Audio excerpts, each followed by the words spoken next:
Hi, my name is Attorney Walter Rudolph Hnot III. I'm with Disability Resolution PA. Let's go to the next question. Disability is asking my friends and family members, well, the SSA is, about me. So should I be concerned?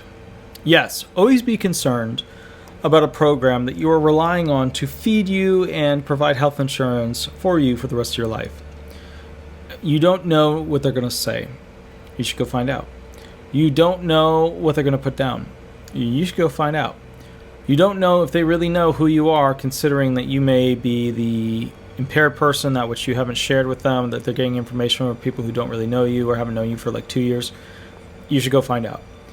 Make sure that they understand where you're at in life, or write to the SSA and basically go ahead and state to them, hey, look, this person should, and here's the clear example where you shouldn't be using, the SSA shouldn't be reaching out to that person. They should be, pulled back.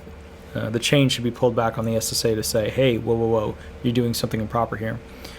When the SSA goes and says, well, hey, we want testimony from somebody who knew you 2 years ago, but doesn't really know you today.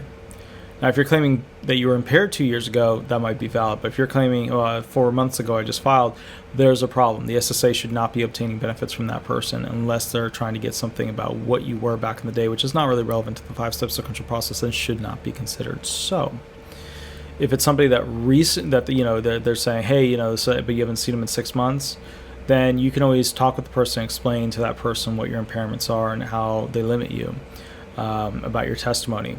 And if the SSA has a problem with obtaining benefits from that person by you explaining your impairments to that person, then they can go find somebody else to obtain a third-party statement from.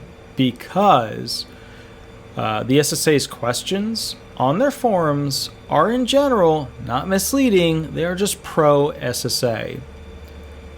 Meaning that somebody who reads through them is going to give you answers that are usually leaning towards what the SSA wants, which is, of course, to properly adjudicate the claim. Although there does seem to be a lot of anti-findings of disability questions that pop up, especially on the supplemental DDS forms. So wording, phrasing, yeah, those can be misleading to the point that they should be thrown out as questions. When somebody doesn't really know you or hasn't been around you, they should be withdrawn as a witness. When somebody hasn't talked to you in a little while, but they still could be used, you can explain your current situation to them, and then they use their knowledge to place down their information relevant to you. Third-party statements, witness statements, are always scary because you don't know what the other person's going to put down, because the other person might be like, oh, I don't want to say the person's really that bad. I like this person. When in reality, the worst that they can put down about you to explain how you are impaired is better, because it's a showing that you really have reached that severe limitation where you can't work in the national economy, whether it's you can't lift something, or you can't be around people, or you're going to be off task, or whatever. All right, my name is Attorney Walter Rudolph Hnot III. I'm with Disability Resolution PA, an Orlando, Orange County-based social security disability law firm. I hope we answered, disabilities asking my friends and family members about me. Should I be concerned? Yes, you should, but if you have any questions, want the most up-to-date information, that's fine. Shoot me an email or give me a call, and we will go from there. Thanks so much. Bye-bye.